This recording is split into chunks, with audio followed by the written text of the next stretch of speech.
Find the distance and displacement for a body which is moving from A to D in given figure. Figure किधर है भाई? Okay, ये रही आपके सामने फिगर। आपको डिस्टेंस और डिस्प्लेसमेंट बताना है इस बॉडी का जो मूव करके गई है पॉइंट ए से पॉइंट डी तक। गिवन क्या है कि ए बी की लेंथ भी 5 है, बी सी भी 5 है और सी डी की लेंथ भी 5 मीटर्स ही है। तो आपको आंसर बताना है कि how much is the distance moved by the person and how much is the displacement of the person. जल्दी से मुझे कमेंट सेक्शन में बताना शुरू कर दीजिए कि क्या आंसर है इसका। Distance will be equal to length of this total path AB plus BC plus CD which will be equal to 5 plus 5 plus 5। मतलब आपकी डिस्टेंस जो हो जाएगी वो हो जाएगी 15 मीटर्स। डिस्प्लेसमेंट कितना होगा? क्या होता है डिस्प्लेसमेंट? डिस्प्लेसमेंट होता है straight line connecting starting point two final point. Initial point आपका देखिए A है और फाइनल पॉइंट आपका D है। अगर आप स्ट्रेट लाइन इस तरीके से ड्रॉ कर देंगे A और D को कनेक्ट करके तो ये हो जाएगा आपका डिस्प्लेसमेंट, है ना। तो आपको इस डिस्प्लेसमेंट की लेंथ निकालनी है, मैग्नीट्यूड बतानी है, राइट। तो देखते हैं पहले कौन बताता है इस केस में। जल्दी से जिसका आंसर आ जाए जल्दी से मुझे बताएं क्योंकि काफी इजी क्वेश्चन है ये। कितना डिस्प्लेसमेंट होगा इस केस में? ये लेंथ कितनी होगी? Not so hard, not so hard, काफी इजी क्वेश्चन है, जल्दी से बताइए। चलिए तो मैं थोड़ा सा इसमें कुछ ज्योमेट्री आगे करूं। क्या कर रहे हैं, इस लाइन को मैंने एक्सटेंड कर दिया इस तरीके से और इसको भी इधर ऐसे एक ये रेक्टेंगल मैंने कंप्लीट कर दिया। तो एज हमारा बीसी का लेंथ 5 मीटर्स था तो ये लेंथ भी मेरा 5 मीटर ही हो जाएगा, राइट। नाउ ये लाइन और ये सीडी इन दोनों की लेंथ भी सेम होगी क्योंकि ये रेक्टेंगल है।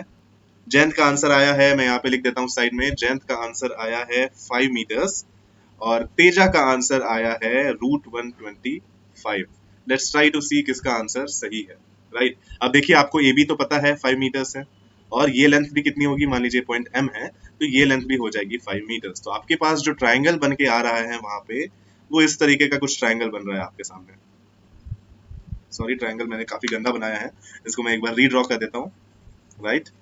तो आपके पास जो यहाँ पे ट्राइंगल मिला है वो कुछ 1 सेकेंड प्लीज, आपको ट्राइंगल इस तरीके का दिखा है जिसमें एक साइड 10 मीटर्स है, C5 plus 5 विल बी 10, है ना। ये आपका 5 मीटर्स है, ये एंगल 90 डिग्री है, आपको ये डिस्प्लेसमेंट x निकालना है ना। तो आप यहाँ पे पाइथागोरस थ्योरम लगा सकते हैं which says p² + b² is equal to h²। Perpendicular की जगह क्या बोल सकते हैं आप, यहाँ पे परपेंडिकुलर 10 है तो 10² 100 हो गया plus base square 5² is 25, this is equal to h²। तो आप यहाँ पे इसको और सिंप्लीफाई करके लिख सकते हैं h² is equal to 125 and h is equal to √125। So √125 is your answer। और इसमें आप क्या कर सकते हैं, यहाँ पे मैं डायरेक्शन भी ऐड कर दूं कि what is the direction of displacement from A to D, क्योंकि आपको ये बात ध्यान रखनी है कि आप जब भी डिस्प्लेसमेंट बता रहे हैं, राइट, तो displacement is a vector quantity, आप सिर्फ मैग्नीट्यूड बता के शांत नहीं बैठेंगे, आपको डायरेक्शन मेंशन करनी ही पड़ेगी। चलिए ये रहा नेक्स्ट क्वेश्चन आपकी आंखों के सामने। Find the distance and displacement of the body. एक पार्टिकल है जो पॉइंट ए से स्टार्ट कर रहा है, राइट, और वो एंटी क्लॉकवाइज सेंस में, जैसा कि यहाँ पे फिगर में शोन है, वो पॉइंट ए से स्टार्ट करके पॉइंट बी तक पहुंच गया, राइट। मान लीजिए वो रेडियस जिस सर्कल में मूव कर रहा था उस सर्कल का रेडियस r है और उसका पूरा मोशन का आपको पाथ सामने दिख रहा होगा। आपको इस क्वेश्चन में बताना है कि इस पर्सन ने कितना डिस्टेंस ट्रेवल किया और क्या है इसका डिस्प्लेसमेंट का मैग्नीट्यूड। इतनी वैल्यू आप मुझे जल्दी से बताइए, कैसे कीजिएगा आप। बताया था कि अगर आप सर्कुलर पाथ में मूव कर रहे हैं तो आप डिस्टेंस किस तरीके से निकाल सकते हैं, राइट। डिस्टेंस कैसे निकालेंगे, यहाँ पे मैं लिख देता हूँ फॉर फाइंडिंग डिस्टेंस, इधर मैं डिस्टेंस निकालता हूँ। अगर थीटा एंगल कोई पार्टिकल मूव करता है सर्कल के सर्कमफेरेंस पे तो डिस्टेंस कितना ट्रैवल करेगा वो, θ/360 × 2πr, ये डिस्टेंस ट्रैवल करेगा वो अगर वो थीटा एंगल मूव करके जाता है। यहाँ पे देखिए कितना एंगल मूव कर रहा है, उसने पॉइंट ए से स्टार्ट किया और पॉइंट बी तक ऐसे चला गया, राइट। अब आपको पता होगा कंप्लीट सर्कल में आप टर्न करते हैं तो टोटल एंगल होता है 360 डिग्रीज, तो उसने यहाँ पे बस 60 डिग्रीज मूव किया है, राइट। तो रिमेनिंग एंगल कितना होगा, 300 डिग्री, है ना। तो थीटा की जगह आप यहाँ पे 300 पुट कर देंगे तो आपको आपका आंसर मिल जाना चाहिए। थीटा की जगह मैं यहाँ पे 300 पुट करता हूँ, 360 as such into 2πr, right. 0 से 0 कैंसिल हुआ, 6 5 30 and 6 6 36। Now this 2 will cancel out this 6, ये हो जाएगा 3। तो आपके पास जो डिस्टेंस आएगा वो आएगा 5/3 इंटू पाई आर, है ना, दिस मच डिस्टेंस। ये क्लियर हुआ सभी लोगों को?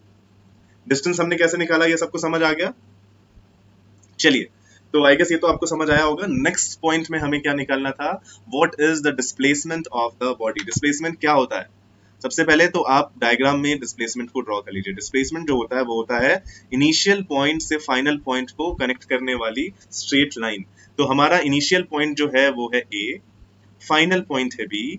इन दोनों को अगर मैं इस स्ट्रेट लाइन से ड्रॉ ज्वाइन कर दूं तो ये स्ट्रेट लाइन हमारी कहलाएगी डिस्प्लेसमेंट, है ना।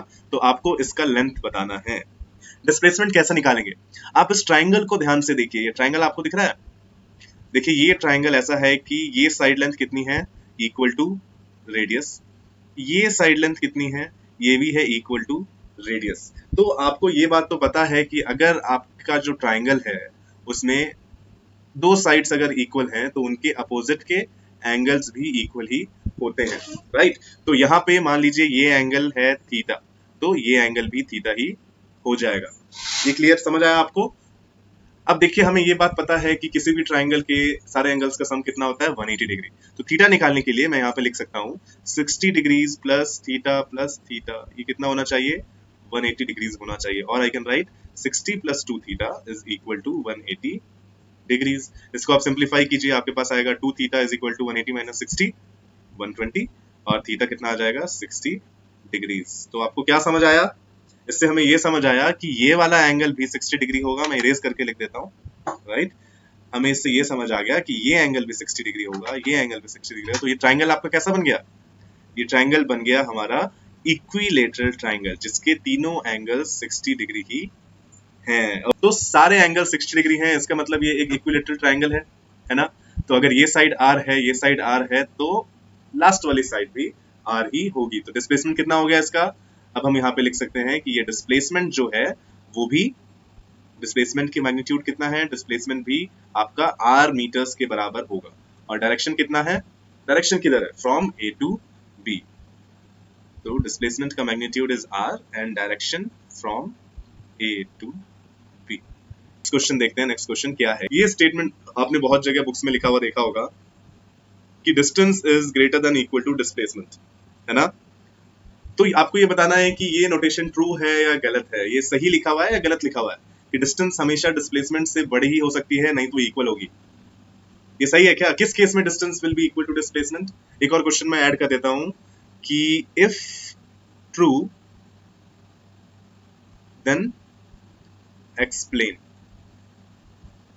चलिए देखने की कोशिश करते हैं इसका। लेट्स से ये पॉइंट ए है, ये पॉइंट बी है, राइट। डिस्टेंस क्या होगा? आप ए से बी तक जाना चाह रहे हैं। अगर आप पॉइंट ए से पॉइंट बी तक जाना चाहते हैं तो आप किस तरीके से जा सकते हैं? आप बहुत सारे तरीके से जा सकते हैं।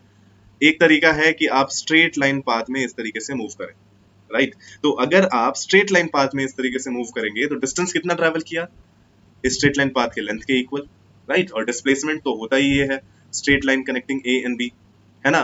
तो स्ट्रेट लाइन के केस में आप देख सकते हैं कि आपका जो डिस्टेंस है वो डिस्प्लेसमेंट के इक्वल आ रहा है, राइट। अगर आप स्ट्रेट लाइन पाथ में मूव कर रहे हैं और आपने डायरेक्शन नहीं बदली, राइट, तो distance will be always equal to displacement. और भी बहुत सारे तरीके हैं पॉइंट ए से पॉइंट बी तक जाने के लिए, है ना। वो इस तरीके से कुछ कर्व्ड पाथ में भी जाके पॉइंट बी तक पहुंच सकता है ना। तो इस केस में डिस्प्लेसमेंट तो यही रहेगा, length of the straight line which is connecting A to B, है ना। डिस्प्लेसमेंट तो आपका सेम रहेगा लेकिन डिस्टेंस आपका बड़ा हो जाएगा ऑब्वियसली, है ना। तो यहां से हमें क्या पता लगा कि या तो डिस्टेंस और डिस्प्लेसमेंट इक्वल हो सकते हैं जब पार्टिकल स्ट्रेट लाइन पाथ में मूव कर रहा हो, और क्या हो सकता है अगला केस, कि डिस्टेंस आपका हमेशा ज्यादा रहे डिस्प्लेसमेंट से, राइट। तो इससे हमें क्या पता लगा कि डिस्टेंस, इन दोनों को कंबाइन करके लिखा जा सकता है ना, कि distance is always greater than और इक्वल टू डिस्प्लेसमेंट। आपका डिस्प्लेसमेंट कभी भी बड़ा नहीं हो सकता, राइट। तो ये स्टेटमेंट फॉल्स कैसे हुआ फिर? ये स्टेटमेंट तो ट्रू हुआ ना। क्वेश्चन क्या है कि एक साइकिलिस्ट है, एक पर्सन है जो कि साइकिल चला रहा है, वो 90 मिनट्स तक ट्रैवल करता है with a constant speed of 10 kilometre per hour, right. वो 10 किलोमीटर पर आवर की स्पीड से कितनी देर ट्रैवल करता है? 90 मिनट्स तक ट्रैवल करता है। फिर क्या करता है वो हॉल्ट लेता है। हॉल्ट लेता है मतलब वो रेस्ट करता है। कितनी देर रेस्ट करता है? आधे घंटे रेस्ट करता है ना। और आधे घंटे रेस्ट करने के बाद वो फिर से मूव करने लगता है with the speed of 20 kilometre per hour. और कितनी देर तक मूव करता है वो स्पीड से? 45 मिनट्स तक। तो गिवन दीज डिटेल्स आपको बताना है find the average speed of his journey. आपको बताना है कि उसका एवरेज स्पीड कितना होगा। तो मैं पहले यहाँ पे सिर्फ फॉर्मूला लिख देता हूँ। आप सभी को पता है कि जो एवरेज स्पीड का फॉर्मूला है वो होता है total distance divided by total time, है ना। तो सबसे पहले टोटल टाइम तो हम देख सकते हैं कितना टाइम है। मान लीजिए वो 90 मिनट्स तक जो चला है 10 किलोमीटर पर आवर की स्पीड से, तो आप T1 ले लीजिए 90 मिनट्स, राइट। तो मैं यहाँ पे लिख देता हूँ फर्स्ट पार्ट ऑफ मोशन के लिए इस तरीके से। फर्स्ट पार्ट क्या हो गया? फर्स्ट पार्ट में आपका जो T1 गिवन है वो है 90 मिनट्स। 90 मिनट्स को मैं आर में कन्वर्ट कर देता हूँ। कैसे कन्वर्ट करेंगे आप? 90 डिवाइडेड बाई 60 कर देंगे, राइट। तो 90 डिवाइडेड बाई 60 आर, इसको कैंसिल आउट करके आप सिंप्लीफाई करके लिख सकते हैं इसको 3/2 आवर्स, राइट। तो 3/2 आवर्स के लिए वो चला है 10 किलोमीटर पर आवर की स्पीड से। तो मैं यहाँ पे लिख देता हूँ कि स्पीड 1 कितनी है? 10 किलोमीटर पर आवर। तो यूजिंग दीज टू इन्फॉर्मेशन हम कांस्टेंट स्पीड से अगर कोई ऑब्जेक्ट मूव कर रहा है तो हम यूज कर सकते हैं ना ये formula, speed is equal to distance by time, right. तो यहाँ पे देखिए स्पीड कितना है? स्पीड है, यहाँ पे मैं ये भी फॉर्मूला लिख देता हूँ, आप लोग कंफ्यूज ना हो। Speed is equal to distance by time, यही फॉर्मूला मैं यहाँ पे यूज कर रहा हूँ। तो स्पीड कितनी है इस केस में? स्पीड थी आपके पास 10 किलोमीटर पर आवर। यूनिट्स में नहीं लिख रहा हूँ, ठीक है, लेकिन आप प्रैक्टिस में आइए कि आप यूनिट्स भी लिखा करें, ठीक है। Speed is equal to 10। Distance हमें निकालना है, तो मान लीजिए डिस्टेंस है x1, राइट। पहले पार्ट में मान लीजिए उसने x1 डिस्टेंस ट्रैवल किया। कितने टाइम में ट्रैवल किया था उसने? 3/2 आवर में। तो टाइम की जगह मैं यहाँ पे लिखूंगा 3 divided by 2, the 2 will go up, वो 2 ऊपर चले जाएगा, राइट। तो यहाँ से आप सिंप्लीफाई करके लिख सकते हैं x1 is equal to 30/2 kilometres, या मैं इसको लिख दूं 15 किलोमीटर्स, राइट। तो उसने अपने पहले पार्ट के मोशन में 15 किलोमीटर की डिस्टेंस ट्रैवल की। कितनी देर में? 3/2 आवर्स में। 3/2 को मैं इधर 1.5 भी लिख सकता हूँ। सेकेंड पार्ट में उसने क्या किया? सेकेंड पार्ट में उसने रेस्ट किया है, राइट। कितनी देर तक रेस्ट किया है? उसने आधे घंटे तक रेस्ट किया है। तो मैं यहाँ पे लिख सकता हूँ कि for the second part of motion T2 कितना हो गया मेरा? T2 हो गया 30 मिनट्स, या मैं इसको आर में कन्वर्ट करूं तो मैं इसको 0.5 आर लिख सकता हूं, राइट। और ऑब्वियसली अगर ऑब्जेक्ट रेस्ट पे है तो उसने डिस्टेंस ट्रैवल नहीं किया है, इसलिए x2 हो गया है आपका 0 किलोमीटर्स। अब आते हैं मोशन के लास्ट पार्ट में, राइट। मोशन के लास्ट पार्ट में क्या किया है भाई इस लड़के ने? मोशन के लास्ट पार्ट में इसने चलाया है 20 किलोमीटर पर आवर की स्पीड से 45 मिनट्स तक, राइट। तो यहाँ पे जब मैं थर्ड पार्ट लिखूंगा तो यहाँ पे मैं क्या लिख दूंगा? टाइम कितना हो गया हमारा?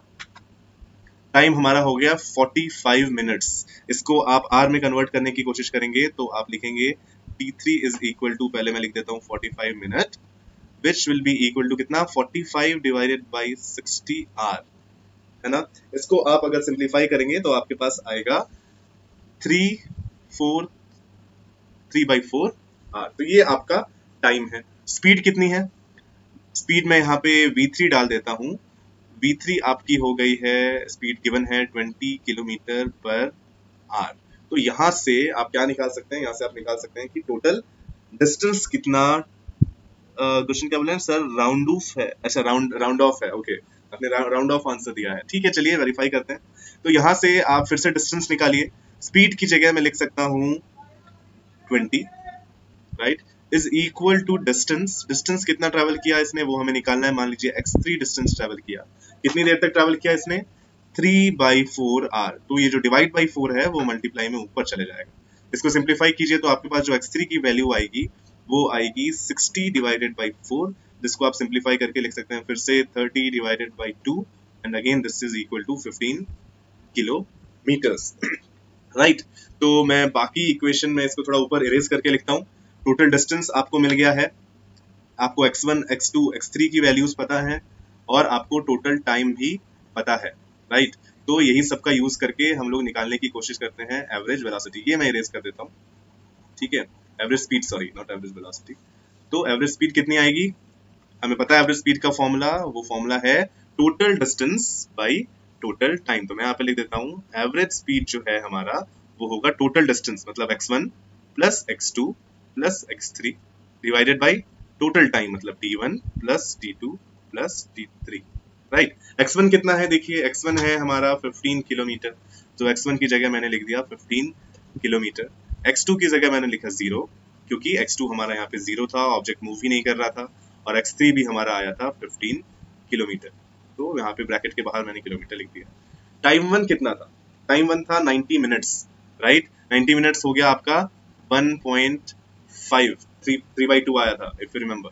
टाइम टू आपका आया है 30 मिनट्स गिवन है, मतलब half an hour 0.5 hour, plus जो थर्ड टाइम है वो कितना है हमारे पास, जो T3 हमारे पास आया है वो है 45 मिनट्स, 3/4 आवर, राइट। 3/4 को मैं यहाँ पे लिख सकता हूँ 0.75, राइट। अब आप इसको सिंप्लीफाई कीजिए, ऊपर 15 प्लस 15 आ गया आपके पास 30, डिवाइडेड बाई 1.5 प्लस 0.5 हो गया 2, एंड 2 प्लस 0.75 हो गया आपके पास 2.75, राइट। अब आप इसको जल्दी से सिंप्लीफाई करके इसको आंसर यहाँ पे लिख सकते हैं। ओके, आपका आंसर क्या आया था, आपका आंसर आया था 12, ठीक है। Let's try to calculate this. 30/2.75 की वैल्यू मैं एक बार कैलकुलेट करके देखता हूँ।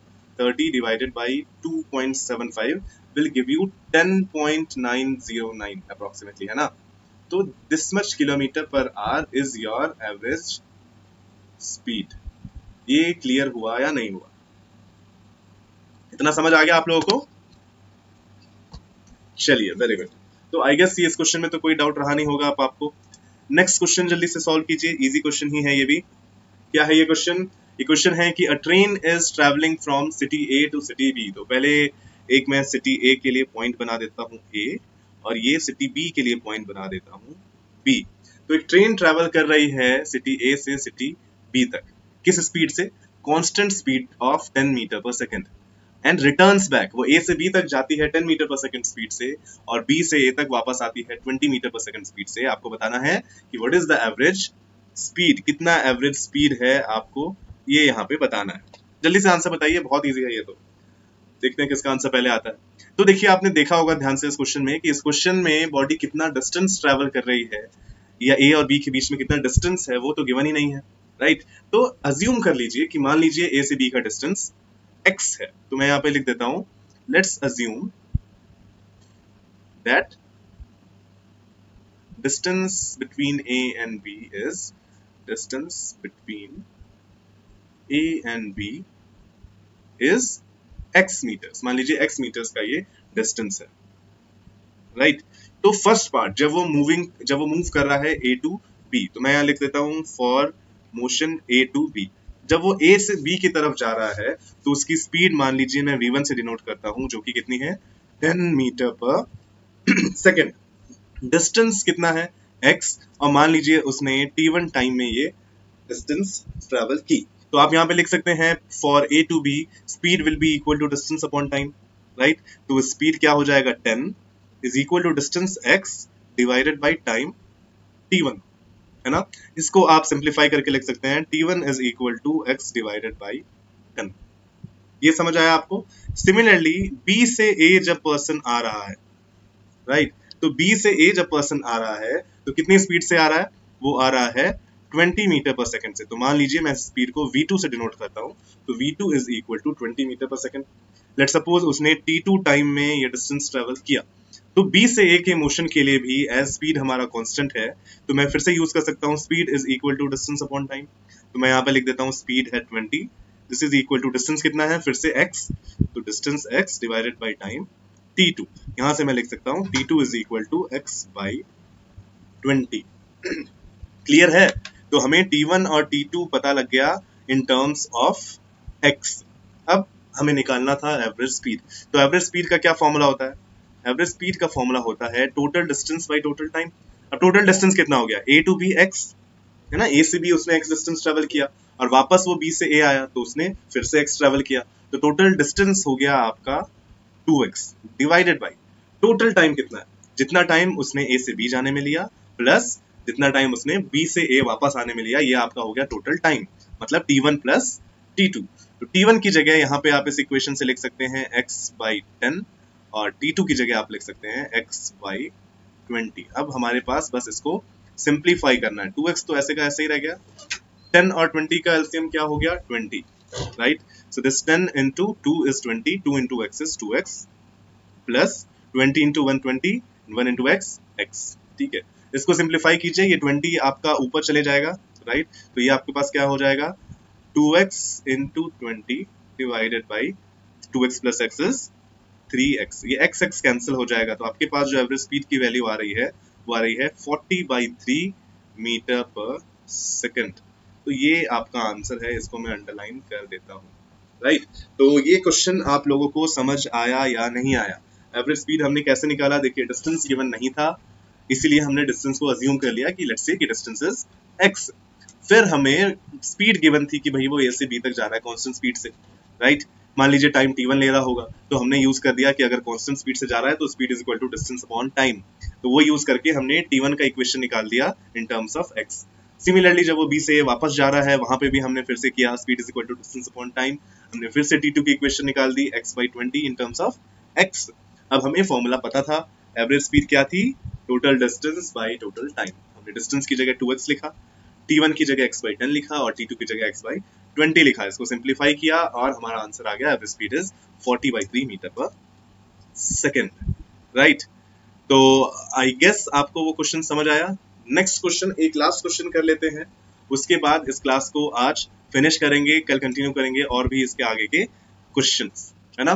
देखिए इस क्वेश्चन में क्वेश्चन क्या बोल रहा है, अ कार ट्रेवल्स हाफ, कोई डाउट है तो आप प्लीज मुझे कमेंट सेक्शन में बताइए, राइट। और मैं एक बार फिर से रिपीट करता हूँ, अगर आपने इस चैनल को सब्सक्राइब नहीं किया है तो प्लीज सब्सक्राइब कर लीजिए and please hit the bell icon so that next time जब भी कोई क्लास हो तो आपको नोटिफिकेशन मिल जाए और आप क्लास टाइम से ज्वाइन हो पाए, राइट। टेलीग्राम ग्रुप सर्च कर लीजिए, आप टेलीग्राम पे जाके सर्च कीजिए free live class from for class 9 to 12 sorry, और वहां पे उस ग्रुप में ज्वाइन करके आपको सारे बेनिफिट्स मिलेंगे, आपको हैंडआउट्स मिलेंगे, आपको पीपीटीज मिलेंगी, आपको एक्सरसाइजेस मिलेंगे जिससे आप प्रैक्टिस कर सकते हैं, राइट। तो चलिए ये लास्ट क्वेश्चन आज की क्लास का मैं फिनिश करके फिर इस क्लास को एंड करता हूँ, ठीक है। अगर आपको ये वीडियो अच्छा लग रहा है तो आप प्लीज अपने फ्रेंड्स के साथ शेयर कीजिए जिससे सब तक ये वीडियो पहुंच जाए, सबको इजी वे में समझ आ जाए, राइट। तो क्वेश्चन क्या कह रहा है, अ car travels half the total distance with speed v1 and the remaining half with speed v2। आपको बताना है कि एवरेज स्पीड कितना है। तो बोला गया है कि जो कार है वो आधा डिस्टेंस ट्रेवल करती है v1 स्पीड से और बचा हुआ आधा डिस्टेंस वो ट्रेवल करती है v2 स्पीड से। तो आपको बताना है कि average speed, yes Grishma good afternoon, तो आपको बताना है कि एवरेज स्पीड कार की कितनी है। अब यहाँ पे भी देखिए इस क्वेश्चन में डिस्टेंस गिवन नहीं है, राइट। तो मान लेता हूं कि कार पॉइंट ए से स्टार्ट कर रही है, पॉइंट बी तक जा रही है और टोटल डिस्टेंस जो है वो है 2d। 2d क्यों लिया मैंने, क्योंकि यहाँ पे हाफ हाफ की बात हुई है, तो फर्स्ट हाफ हो जाएगा d और सेकेंड हाफ भी हो जाएगा d, राइट। नहीं तो अगर आप d लेते तो आप d/2 ले सकते थे, कोई आंसर आपका फिर भी सेम ही आता, कोई प्रॉब्लम का इशू नहीं है, ठीक है। तो क्वेश्चन में गिवन है कि जो फर्स्ट हाफ है, मान लीजिए ये सी पॉइंट है सेंटर पॉइंट, तो फर्स्ट हाफ वो चला है स्पीड v1 से और सेकेंड हाफ वो चला है स्पीड v2 से।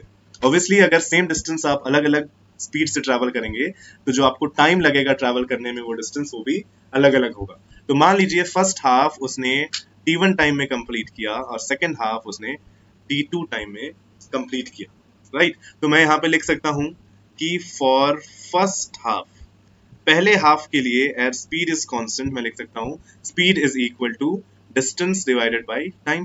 तो स्पीड की जगह मैं v1 लिखूंगा, डिस्टेंस की जगह d लिखूंगा और टाइम की जगह t1 लिखूंगा, राइट। तो यहाँ पे हमें ये मिल गया और यहाँ से मैं क्या लिख सकता हूँ, यहाँ से मैं लिख सकता हूँ कि जो t1 है वो है d divided by v1, clear, okay.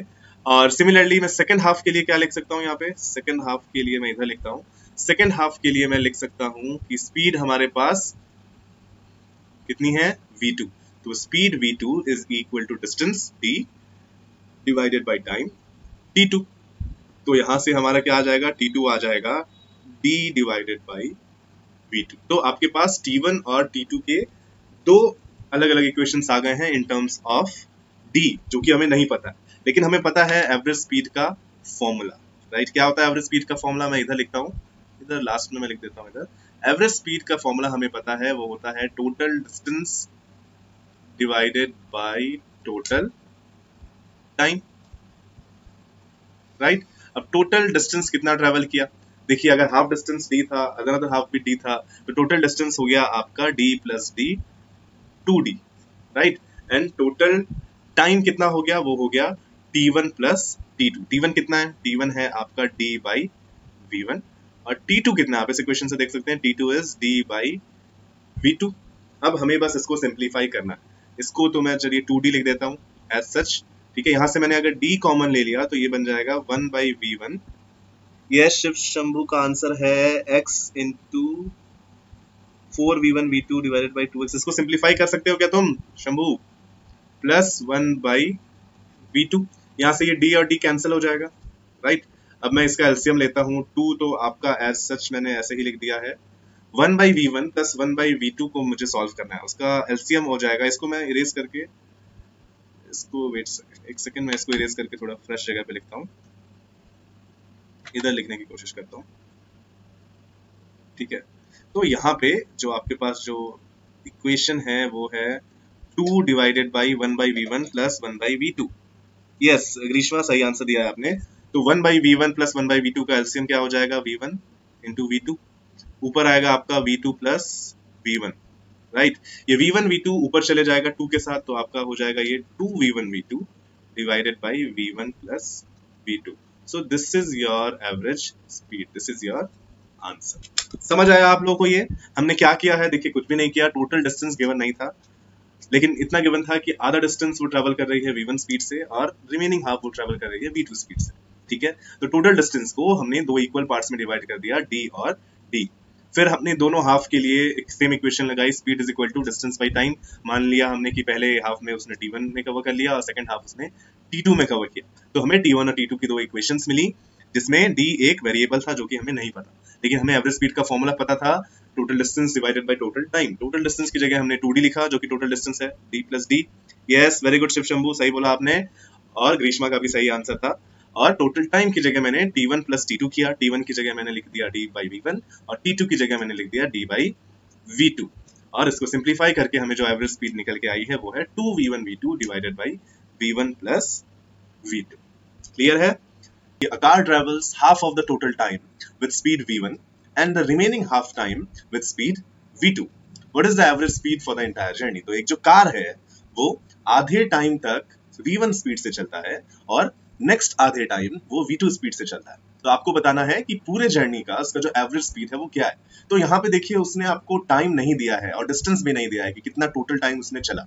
Right, लेकिन मान लीजिए कि जैसे सपोज करता हूँ कि मान लीजिए उसने 2 घंटे तक ट्रैवल किया, तो 2 घंटे में से 1 घंटा, जो पहला 1 घंटा था वो v1 स्पीड से चलता है और नेक्स्ट 1 आवर वो किस स्पीड से चलता है?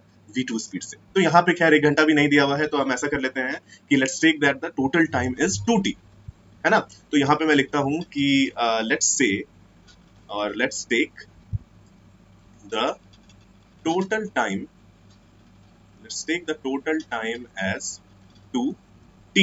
तो लास्ट क्वेश्चन हमारा था car travels half of the total distance with speed v1 and the remaining half distance with speed v2। Right, ये क्वेश्चन थोड़ा अलग है, इसमें आधे टाइम तक वो v1 स्पीड से चला है और नेक्स्ट हाफ टाइम तक वो v2 स्पीड से चला है। तो लेट्स सी इसका आंसर क्या आता है। तो मान लिया कि हमने टोटल टाइम कितना है, ओके आप शिव है, hello Shiv, welcome to my class.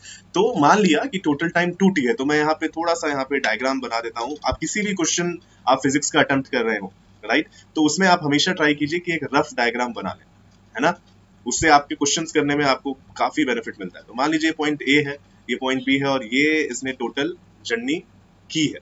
Right, तो टोटल जर्नी का टाइम हमें पता है 2t, लेकिन स्पीड अलग है v1 और v2। तो इसलिए हम क्या बोल सकते हैं कि ऑब्वियसली अगर स्पीड अलग है, टाइम सेम है, तो आपने दोनों हाफ में डिस्टेंस भी अलग अलग ट्रेवल किया होगा।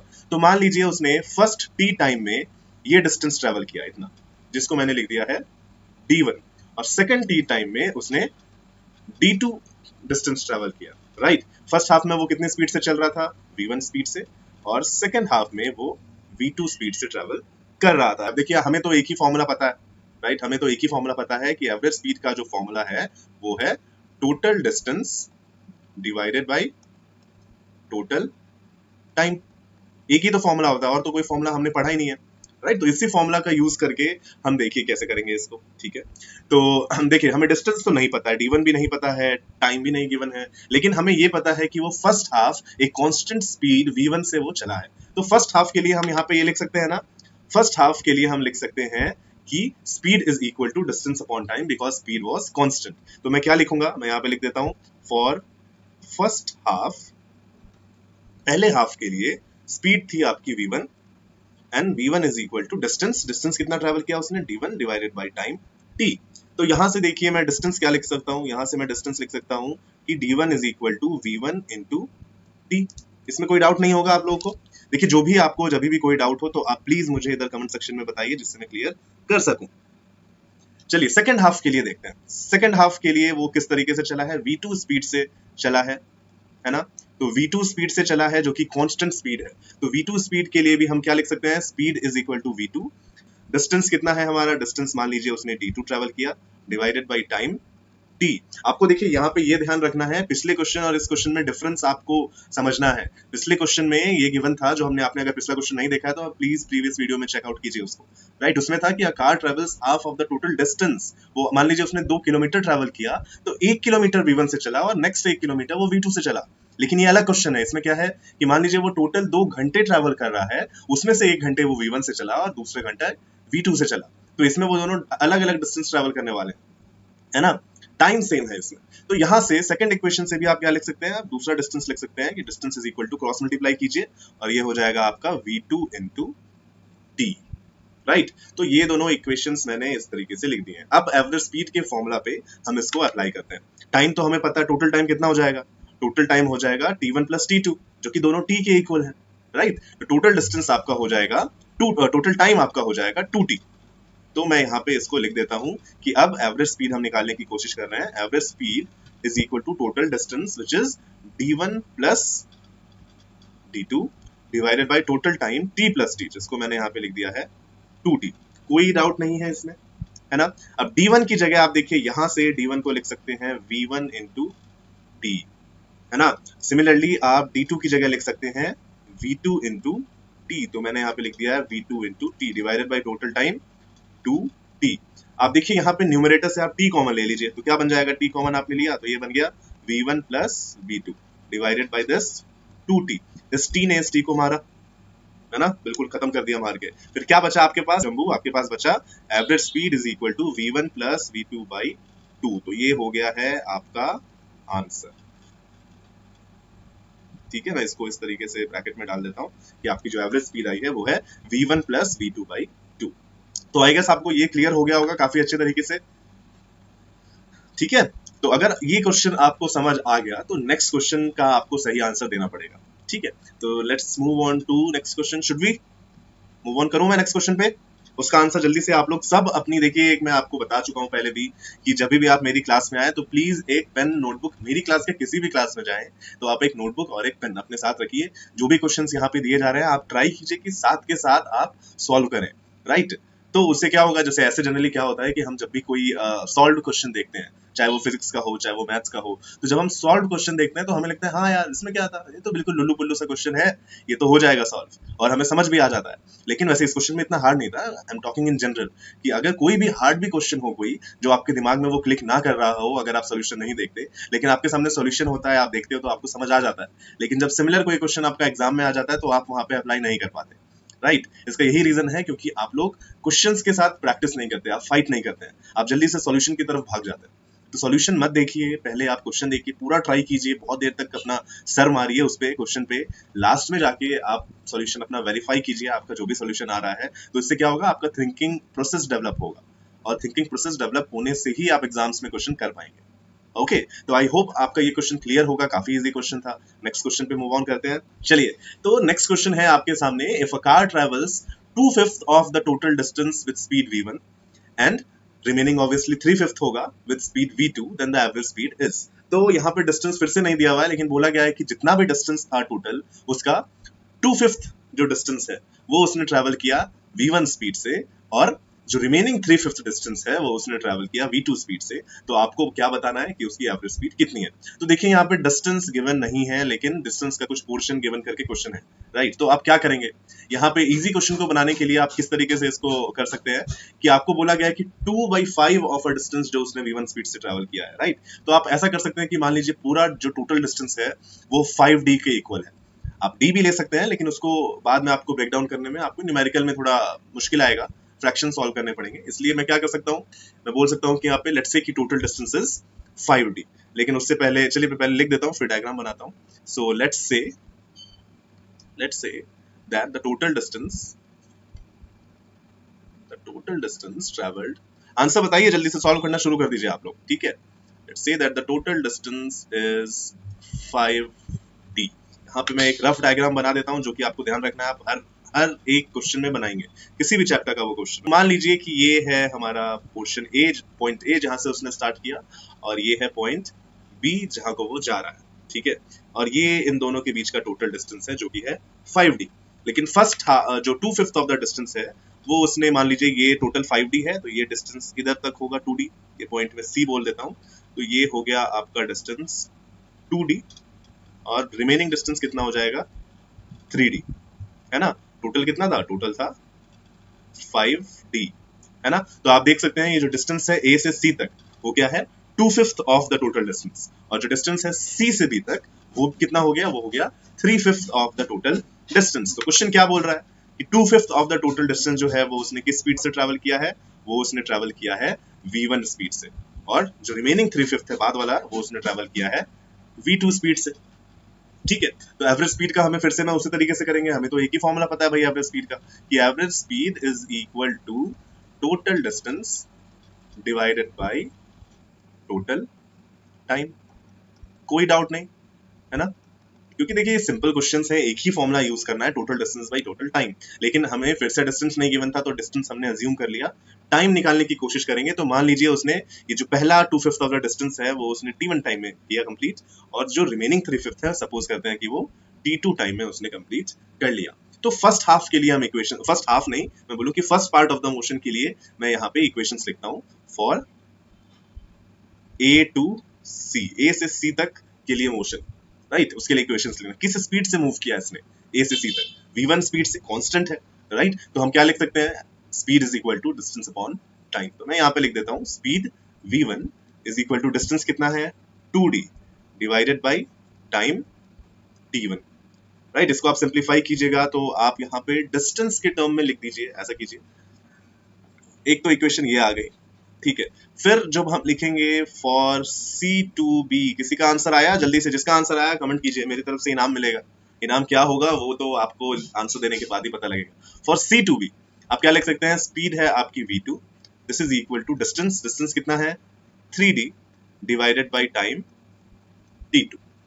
क्लियर है, चलिए। तो यहां से देखिए फर्स्ट इक्वेशन से मैं क्या लिख सकता हूं कि जो हमारा t1 है वो हो जाएगा 2d बाई v1, है ना। सिमिलरली मैं यहाँ पे क्या लिख सकता हूँ, t2 हो जाएगा हमारा 3d बाई v2। अभी तक कोई डाउट किसी को, नो डाउट्स। तो अब हमें इक्वेशंस मिल गई हैं t1 की और t2 की इन terms of distance d and v1 v2, clear. तो अब हमें क्या करना है, अब हमें सिंपल फॉर्मूला में जैसे का तैसा अप्लाई कर देना है। क्या कह रहा है फॉर्मूला, फॉर्मूला कहता है कि भाई एवरेज स्पीड अगर आपको जब भी निकालना है तो average speed is equal to total distance by total time. Total distance कितना है यहाँ पे a से b तक का 2d प्लस 3d, तो मैं यहाँ पे स्टेप लिख देता हूँ, टोटल डिस्टेंस हो गया हमारा 2d plus 3d। Total time कितना है t1 प्लस t2, तो t1 कितना है यहाँ पे, t1 की जगह आ जाएगा आपका 2d बाई v1, राइट। ये देखिए t1 यहाँ पे आया था 2d बाई v1, और t2 कितना है, t2 है 3d बाई v2। तो इस तरीके से हमने एवरेज स्पीड की इक्वेशन लिख दी, जो कि हमें फॉर्मूला पता है, सेम फॉर्मूला अप्लाई कर रहे हैं, राइट। तो यहाँ पे देखिए इसको सिंप्लीफाई करेंगे, हमें हमारा आंसर मिल जाना चाहिए। इसको सिंप्लीफाई करते हैं, ऊपर तो ये हो गया हमारा 5d, डिनोमिनेटर में थोड़ी सी मेहनत है, इसको ऐसा करता हूँ d कॉमन ले लेता हूँ। चलिए तो d कॉमन लिया तो ये हो गया आपका 2 by v1 plus 3 by v2। देखिए मैं स्टेप बाय स्टेप कर रहा हूँ जिससे कोई भी स्टूडेंट देखे तो उसको कोई भी डाउट ना रहे। अब देखिए ये डी न्यूमरेटर वाला इस डिनोमिनेटर वाले डी को मार देगा, तो आपके पास जो इक्वेशन बचेगी वो होगी average speed is equal to 5 divided by 2/v1 plus 3/v2।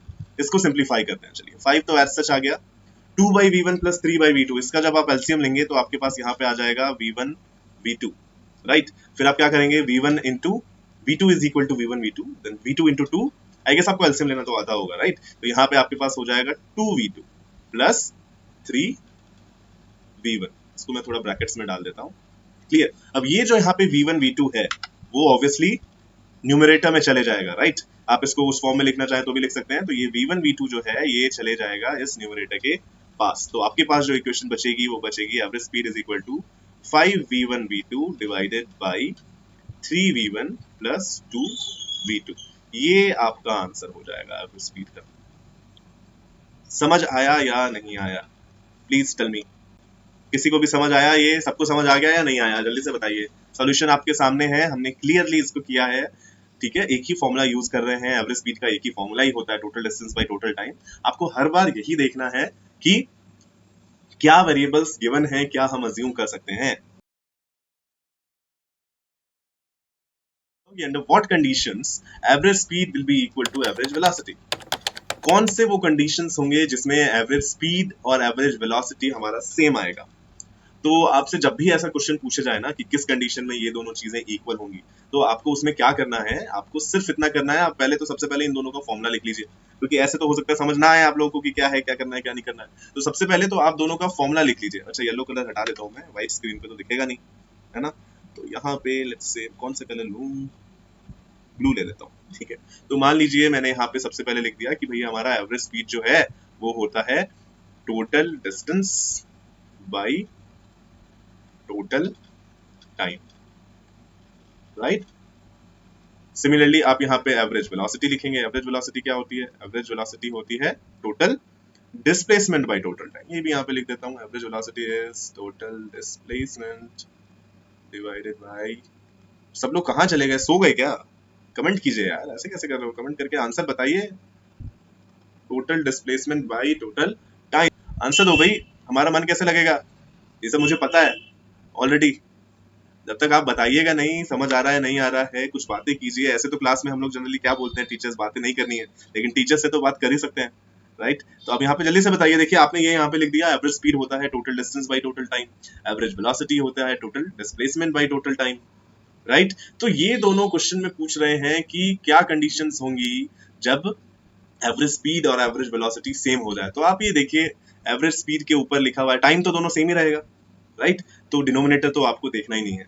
तो एवरेज स्पीड एवरेज वेलोसिटी के इक्वल कब होगी, जब टोटल डिस्टेंस इक्वल हो जाए टोटल डिस्प्लेसमेंट के, है ना। सो जो कंडीशन आपके पास यहाँ पे आपको सामने दिख रही है वो है कि जब आपका जो टोटल डिस्टेंस है वो इक्वल हो जाना चाहिए टोटल डिस्प्लेसमेंट के। ये कब होगा, डिस्टेंस और डिस्प्लेसमेंट इक्वल कब होते हैं, बताएगा कोई?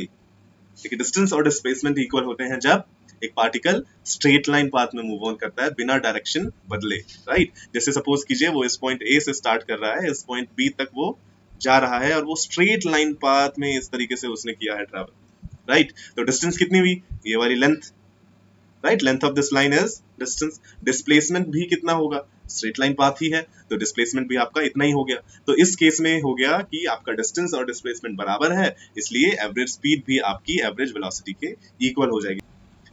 तो यहाँ पे मैं जल्दी से यहाँ पे लिख देता हूँ कि द कंडीशन रिक्वायर्ड इज कि when object travels in a straight line path, तो चलिए when object travels in a straight line path, in a straight, जब भी कोई ऑब्जेक्ट सीधी लाइन में चलेगा, स्ट्रेट लाइन पाथ में चलेगा without changing direction, right, straight line path without changing its direction of motion. ये मैं क्यों लिख रहा हूँ, क्योंकि आप बोलेंगे कि भाई आपने सर पहले ही बोल दिया कि स्ट्रेट लाइन पाथ में चलना चाहिए, तो फिर आप ये पॉइंट क्यों लिख रहे हैं विदाउट चेंजिंग इट्स डायरेक्शन। भाई उसका भी इंपॉर्टेंस है, अभी समझाता हूँ मैं। मान लीजिए कोई पार्टिकल यहाँ से स्टार्ट हुआ, बी तक पहुंचा और फिर वापस इस लाइन में ऐसे आने लगा, तो उस केस में भी डिस्टेंस और डिस्प्लेसमेंट बदल जाएगा ना। तो इसलिए आपको ये लिखना जरूरी है कि when object travels in a straight line path without changing in direction, then its average speed will be equal to average velocity ना, average speed will be equal to average velocity. तो लेट्स सी, देखिए ये आपके पास एक circular path है, right. इस circular path में आपको पॉइंट दिख रहा होगा, एक पॉइंट ए यहाँ पे गिवन है ये वाला, और ये वाला पॉइंट है बी, और कितने एंगल से वो मूव किया है वो आपको दिख रहा होगा। देखिए वो क्लॉकवाइज डायरेक्शन में गया है ना, पॉइंट ए से पॉइंट बी तक वो क्लॉकवाइज डायरेक्शन में गया है, एज शोन यहाँ पे आपको दिख रहा है, इस तरीके से गया है वो, देखिए है ना, क्लॉकवाइज मूव करके वो पॉइंट ए से पॉइंट बी तक चला गया। कितने टाइम में, तो मैं यहाँ पे लिख देता हूँ भाई, टाइम गिवन है हमारे पास 100 सेकंड्स, 100 सेकंड में वो वहां से गया है। तो आपको निकालना है कि उसकी एवरेज स्पीड कितनी है इस मोशन में, इस पूरे इंटायर जर्नी में, और उसकी एवरेज वेलोसिटी कितनी होगी। तो चलिए पहले एवरेज स्पीड की बात करते हैं। जिसका भी पहले आंसर आ जाए आप यहाँ पे कमेंट सेक्शन में बताइए, है ना, देखते हैं किसका सही आंसर होगा। तो फॉर कैलकुलेटिंग एवरेज स्पीड, या मैं डायरेक्टली एवरेज स्पीड लिख देता हूँ, है ना। क्या है फॉर्मूला एवरेज स्पीड का, जस्ट आपको फॉर्मूला अप्लाई करना है इसमें, और कुछ भी नहीं है ना। तो देखिए एवरेज स्पीड का हमें फॉर्मूला पता होना चाहिए। क्या है एवरेज स्पीड का formula, it is total distance by total time. तो अगर आपको टोटल डिस्टेंस पता चल जाए तो आप एवरेज स्पीड निकाल सकते हैं, क्योंकि टाइम तो देखिए गिवन है ना, 100 सेकंड्स का टाइम यहाँ पे गिवन है। तो डिस्टेंस कितना इसने ट्रेवल किया, ये यहाँ पे आप देखिए, इस पॉइंट से इस पॉइंट तक कितना एंगल वो मूव करके गया है। देखिए टोटल एंगल जो सर्कल का होता है वो होता है 360 डिग्रीज। अगर आप पूरे सर्कल के चारों तरफ घूम जाए पेरीमीटर पे, सर्कमफेरेंस पे, तो आप 360 डिग्री का एक कंप्लीट रिवॉल्यूशन कर लेंगे, है ना। तो यहाँ पे आप कितना घूमना है, देखिए ये एंगल 60 है, तो रिमेनिंग एंगल कितना होगा, वो होगा 300 डिग्रीज। और अगर आपको याद हो कि अगर थीटा एंगल मूव करता है तो कितना एंगल, तो कितना डिस्टेंस ट्रैवल करेगा, ये हमने रिजल्ट डिराइव किया था ना। देखिए मैं फिर से एक बार कर देता हूँ, अगर आप लोग भूल गए हो, और अगर आप नए हैं, अपने प्रीवियस वीडियोस नहीं देखे हैं, तो आप प्लीज पीछे की वीडियोस में जाइए और वो सारे वीडियोस देखिए, जिससे आपके कॉन्सेप्ट्स क्लियर हो जाए, ठीक है।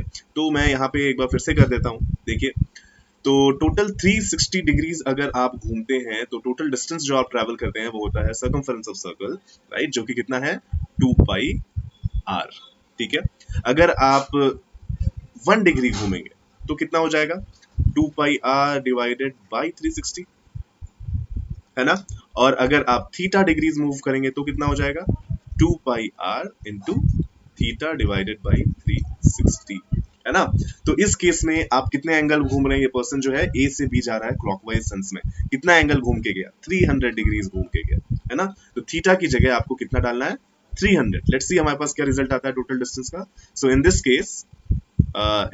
केस आई कैन राइट कि थीटा इज 300 डिग्रीज, है ना। सो आपका जो डिस्टेंस आएगा, डिस्टेंस या length of the arc from A to B in clockwise sense, वो कितना आ जाएगा, वो आ जाएगा 2 पाई, पाई की जगह मैं 22/7 लिख दूं, 22/7 ही लिख देता हूँ। वैसे पाई में भी आप रिजल्ट छोड़ सकते हैं, बहुत बार ऑप्शंस पाई के टर्म्स में दे देते हैं, है ना। सो खैर मैं यहाँ पे वैल्यू पुट कर देता हूँ 2 पाई एंड रेडियस इज 70, है ना। सो 2 pi r into theta. And कौन कौन ऑनलाइन है प्लीज अपने नाम यहाँ पे कमेंट कीजिए, बताइए आप कहाँ से हैं। Into theta by 360, so what is the theta, theta is 300 divided by 360, है ना। So let's cancel out these zeros, ये ऊपर वाला जीरो नीचे वाले जीरो को मार देगा। देन 6 5 30, 6 6 36, है ना। ये 7 से आप इस 70 को काटिए, हो गया 10, and then this 2 can cancel this 6 out by 3। तो आपके पास जो आया है ये है 22 इंटू 50 डिवाइडेड बाई 3, राइट। इसको आप और सिंप्लीफाई करके लिख सकते हैं, कितना हो जाएगा ये 22 इंटू 5 आपका हो जाएगा 110, तो this is 100 this much divided by 3, so these many meters is the distance। इतना डिस्टेंस उसने ट्रैवल किया, कितने टाइम में ट्रैवल किया है, तो भाई 100 सेकंड्स में उसने ये डिस्टेंस ट्रैवल किया है। तो जब हम एवरेज स्पीड यहाँ पे निकालेंगे, यहाँ पे मैं लिख देता हूँ average speed, this will be equal to total distance divided by total time. तो टोटल डिस्टेंस हमारे पास हो गया है 1100 डिवाइडेड बाई 3, एंड इसको आप टाइम से डिवाइड कीजिए जो कि है 100, है ना।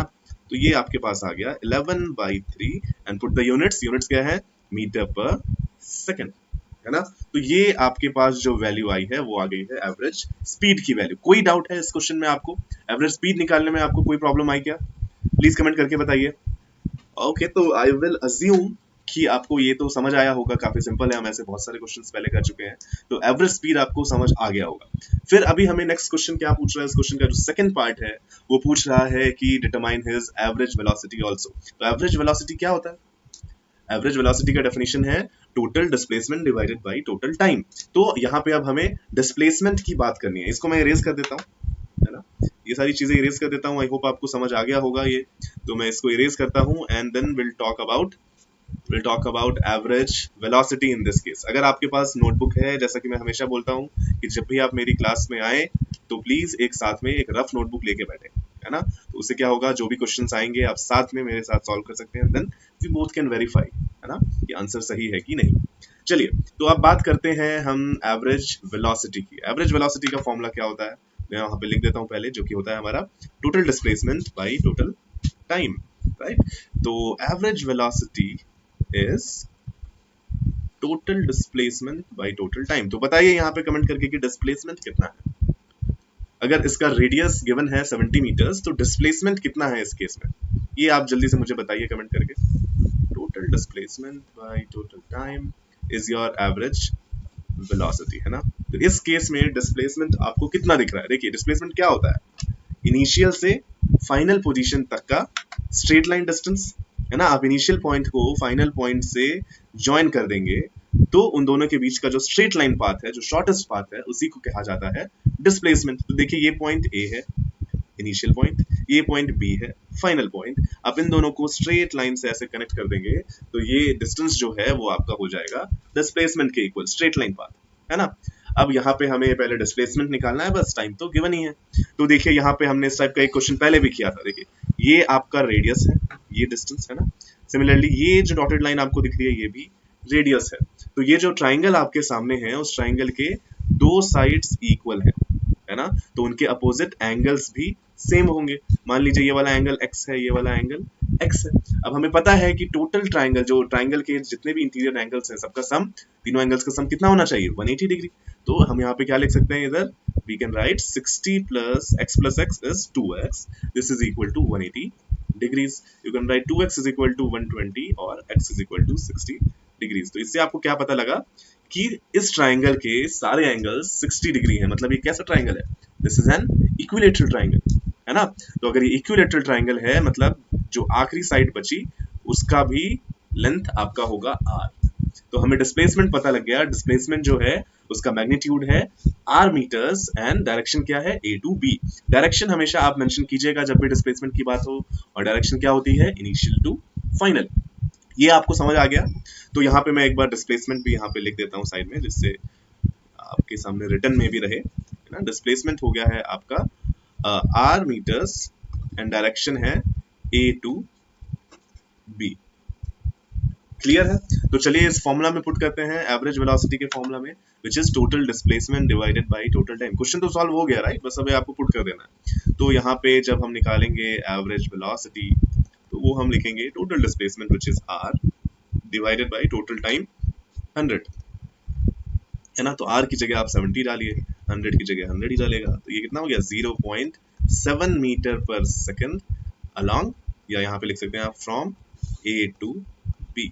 डायरेक्शन भी मेंशन कीजिएगा क्योंकि velocity is a vector quantity. तो आप जब भी किसी भी वेक्टर की बात कर रहे हैं, चाहे वो डिस्प्लेसमेंट हो, चाहे वो वेलोसिटी हो, एक्सेलरेशन हो, मोमेंटम हो, कुछ भी हो, फोर्स हो, राइट, आप बिना डायरेक्शन के अपना स्टेटमेंट एंड नहीं करेंगे। तो आई गेस आपको ये क्वेश्चन समझ आया होगा, एवरेज स्पीड और एवरेज वेलोसिटी हमने निकाली थी इस क्वेश्चन में, है ना। तो एक मैं आज का होमवर्क क्वेश्चन दे देता हूँ, चलिए। ये होमवर्क क्वेश्चन है आपका, जब भी आप ये वीडियो देखें, जो लोग अभी देख रहे हैं, ये आप लोग सभी लोग इसको बाद में सॉल्व करके कमेंट सेक्शन में इसका आंसर देंगे। Okay, so this is your homework question. चलिए तो क्या है क्वेश्चन, मैं क्वेश्चन थोड़ा सा आपको एक्सप्लेन कर देता हूँ। तो क्या है क्वेश्चन, एक लड़का है जो कि 100 मीटर की दौड़ लगाता है 50 सेकंड में, है ना। किस डायरेक्शन में जाता है वो, ईस्ट डायरेक्शन में। ये उसका घर है, पॉइंट ए से मैं उसका घर डिनोट कर देता हूँ, और पॉइंट बी से यहाँ पे मैं एक शॉप लिख देता हूँ। पॉइंट बी एक्चुअली एक शॉप है, राइट। तो ये पर्सन जो है वो पॉइंट ए से पॉइंट बी तक जाता है, कैसे जाता है, ट्रेवल्स 100 meters in 50 seconds। मेरा पेन कहाँ गया, ये रहा, मेरा वॉइस, हाँ, तो वो 100 मीटर्स की जो डिस्टेंस है वो ट्रैवल करता है 50 सेकंड्स में, है ना। ये कलर आपको दिख रहा है, आई गेस आपको ये नहीं दिख रहा होगा, मैं चेंज कर देता हूँ कलर, 1 सेकंड। ओके, तो 50 सेकंड्स के टाइम में ये यहाँ से यहाँ तक जाता है ना, टुवर्ड्स ईस्ट। आपको डायरेक्शंस तो पता ही होंगे, ये ईस्ट है, ये वेस्ट है, ये नॉर्थ है और ये साउथ है, तो ईस्ट की डायरेक्शन में ये ट्रैवल करते हुए आपको दिख रहा है ना। फिर क्या करता है, ये वापस आता है और ये कितनी देर में आता है, and then runs a distance of 100 meters again in 50 second. ये वापस भी 50 सेकंड में ही आ जाता है, मतलब यहाँ से यहाँ गया 50 सेकंड में, और फिर वापस जो आया है वो भी वो 50 सेकंड्स में ही आया है, तो मैंने वापस आने के टाइम को लिख दिया है T2। अब इसमें आपको बताना है एवरेज स्पीड और एवरेज वेलोसिटी। भाई ये क्वेश्चन तो मैं नहीं सॉल्व करने वाला, इससे इजी क्वेश्चन कुछ हो नहीं सकता है ना। एवरेज स्पीड का फॉर्मूला लिखना है, टोटल डिस्टेंस आपको दिख रहा है, टोटल टाइम आपको दिख रहा है, एंड एवरेज वेलोसिटी में बस आपको यूज करना है total displacement by total time. Displacement कितना है ये आप यहाँ पे बता दीजिए बस, है ना। वो ए से स्टार्ट कर रहा है, बी पे जा रहा है, बी से फिर वापस ए पे जा रहा है, तो डिस्प्लेसमेंट कितना है आपको समझ आ जाना चाहिए। तो आप ये क्वेश्चन करेंगे और इसका आंसर कमेंट सेक्शन में मुझे लिख के बताएंगे, है ना। तो I am moving to next question. Sorry, हाँ, ये होमवर्क क्वेश्चन मैंने दिया था, पता नहीं किसी ने सॉल्व किया या नहीं किया, लेकिन मैं इसको तो सॉल्व मुझे करना पड़ेगा अभी, है ना, क्योंकि मैंने होमवर्क क्वेश्चन दिया था लास्ट क्लास में।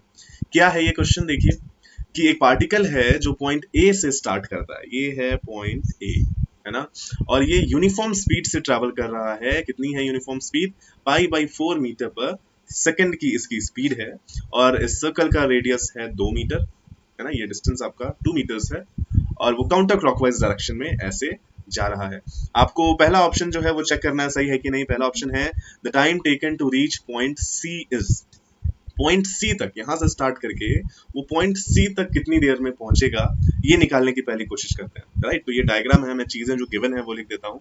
जो स्पीड गिवन है वो है कितनी, π/4 मीटर पर सेकंड की स्पीड गिवन है, और रेडियस गिवन है हमारे पास 2 मीटर्स का, है ना। तो सबसे पहले तो पॉइंट ए से पॉइंट सी तक का डिस्टेंस निकाल लेते हैं। कितना डिस्टेंस है ये डिस्टेंस हम बोल सकते हैं कि वह एक सर्कल का एक क्वार्टर है, 1 क्वार्टर ऑफ सर्कल, है ना। तो यहाँ पे मैं लिख देता हूँ कि फॉर ए टू सी जो हमारे पास जो डिस्टेंस है यहाँ पे वो कितना है, पूरे सर्कल का जो सर्कमफेरेंस है उसका 1/4 है, 1 क्वार्टर है ना। तो यहाँ पे हो गया ये डिस्टेंस 2πr/4, या मैं लिख सकता हूँ πr/2, इतना डिस्टेंस हो गया है ना। तो डिस्टेंस गिवन है, स्पीड गिवन है, तो आप टाइम निकाल सकते हैं कि नहीं निकाल सकते। Speed is equal to distance by time. अच्छा, मैं आर की जगह यहाँ पे अगर 2 पुट कर दूं तो ये 2 और 2 ये कैंसिल हो जाएंगे, तो आपके पास जो डिस्टेंस आएगा वो आएगा पाई मीटर्स का डिस्टेंस, है ना। So let's calculate the time for going from A to C. ये सारी चीजें आपको समझ आ रही हैं या नहीं आ रही हैं यार, प्लीज कमेंट करके बताइए। सो लेट्स कैलकुलेट टाइम।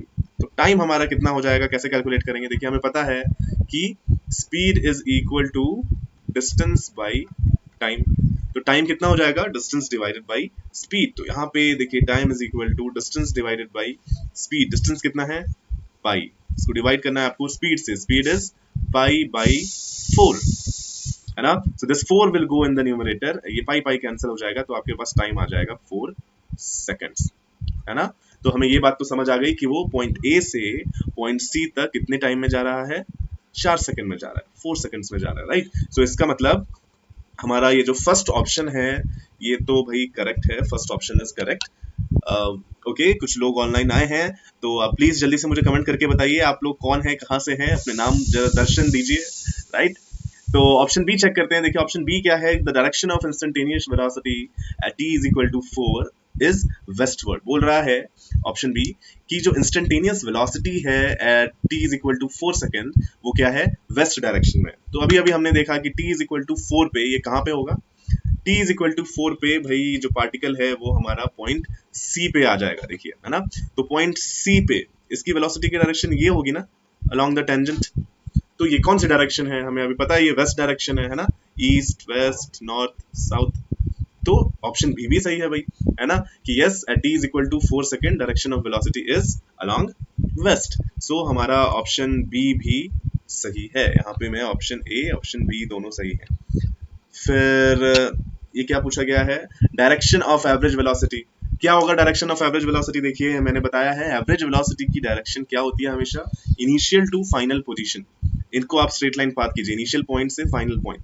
तो ये हो गई आपकी डायरेक्शन। देखिए यहाँ पे डायग्राम में ए से सी, तो ये देखिए ये डायरेक्शन जो है ये नॉर्थ वेस्ट में है ना, तो ये इन दोनों के बीच में है ना, नॉर्थ और वेस्ट के बीच में। तो आप बोल सकते हैं कि direction of average velocity north west ही है ना। तो ऑप्शन सी भी हमारा सही हो जाएगा, दोनों के बीच में है, नॉर्थ और वेस्ट के बीच में। चलिए, तो आई गेस आपको ये दोनों चीजें तो समझ आई होंगी। और लास्ट में पूछा जा रहा है the magnitude of average velocity is pi by 4। तो मैग्नीट्यूड ऑफ एवरेज वेलोसिटी निकाल लेते हैं, चलिए, है ना। तो फॉर एवरेज वेलोसिटी जल्दी से निकालते हैं कि एवरेज वेलोसिटी हमारा कितना होगा। एवरेज वेलोसिटी का फॉर्मूला होता है total displacement by total time. So ये जो स्ट्रेट लाइन है ए से सी को कनेक्ट करते हुए, ये आपका डिस्प्लेसमेंट है ना। कैसे निकालेंगे डिस्प्लेसमेंट? देखिए इस ट्राइंगल में ये जो राइट एंगल ट्राइंगल आपको दिख रहा है ना, ये वाला, ये डिस्टेंस r है, ये डिस्टेंस r है। तो पाइथागोरस थ्योरम से आप निकाल सकते हैं ना, ये जो हाइपोटेन्यूज होगा वो कितना होगा, under root r square plus r square, which will be equal to root 2 r। तो जो डिस्प्लेसमेंट की वैल्यू है वो है रूट 2 r, और टाइम कितना है 4 सेकेंड्स। सो जल्दी से निकालते हैं, average velocity is equal to total displacement divided by total time. तो डिस्प्लेसमेंट हमारा कितना है, डिस्प्लेसमेंट है हमारा a टू c, जो कि है हमने निकाला है रूट 2 r, r की वैल्यू भी हमारी है 2, है ना, डिवाइडेड बाय टाइम। टाइम कितना लगा था हमें, 4 सेकंड का। तो ये 2 से 2 को कैंसिल कर दिया हमने। फिर जो डिनोमिनेटर में 2 है, आप उसको रूट 2 इंटू रूट 2 लिख सकते हैं, है ना। Root 2 into root 2 is 2। अब ये रूट 2 इस रूट 2 को कैंसिल कर देगा, तो आपके पास हो जाएगा 1 बाई रूट 2 मीटर पर सेकेंड। तो एवरेज वेलोसिटी की जो वैल्यू आ रही है वो आ रही है 1 बाई रूट 2 मीटर पर second, which is not the fourth option, है ना। फोर्थ ऑप्शन दिया गया है पाई बाई 4, तो ये रॉन्ग हो जाएगा। तो आपके सही ऑप्शन है ए, बी एंड सी। कंबाइन कर सकते हैं। आई होप आपको ये वीडियो समझ आया होगा, इसे कंबाइन कर सकते हैं। कुछ ऐसा करके दिखा, खुद खुश हो जाए खुदा। आशाएं खिले दिल की, उम्मीदें हंसे दिल की। अब मुश्किल नहीं कुछ भी, नहीं कुछ भी। आप से बात करके बहुत अच्छा लगा। मेरा ये चैनल सब्सक्राइब करें और मेरे हर अपडेट आपको मिले, इसके लिए बेल आइकन जरूर दबाइएगा। आप सभी को मेरी ढेर सारी शुभकामनाएं।